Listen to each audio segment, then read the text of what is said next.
পিলখানা হত্যাকাণ্ডের যথাযথ বিচার করা হবে এবং ন্যায় বিচার নিশ্চিত করা হবে। আমরা নতুন করে কোনো তদন্ত কমিশন করব না। জনগণের ম্যান্ডেট নিয়ে অল্প কিছুদিন হলো, তার আগে ইন্টারিম গভর্নমেন্টের সময় এই রিপোর্ট তারা হাতে পেয়েছে।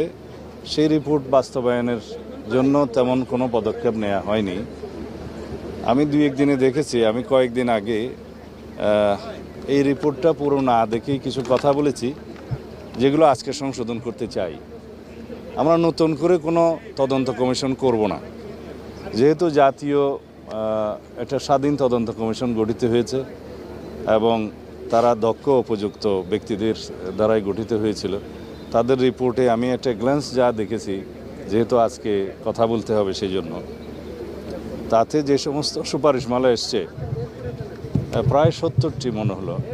আমি আরও ডিটেইল দেখব। সেই সুপারিশমালার অনেকগুলো বাস্তবায়নাধীন, আর বিচারাধীন যে মামলাগুলো আছে, কিছু আপিল পর্যায়ে আছে, কিছু অ্যাপিলেট ডিভিশনও হয়তো আছে।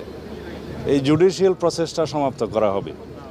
আর অন্যান্য যে সমস্ত রিকমেন্ডেশনস আছে এগুলো আমরা ধাপে ধাপে বাস্তবায়ন করব ইনশাআল্লাহ। এবং শহীদ পরিবারদের এই জাতিকে আশ্বস্ত করতে চাই যে পিলখানা হত্যাকাণ্ডের যথাযথ বিচার করা হবে এবং ন্যায় বিচার নিশ্চিত করা হবে, যাতে এই জাতীয় কোনো ঘটনা আমাদেরকে জাতীয় জীবনে আর না দেখতে হয় ভবিষ্যতে। সেজন্য যে সমস্ত পদক্ষেপ নেওয়া জরুরি, সমস্ত পদক্ষেপগুলো আমরা নেব ইনশাআল্লাহ।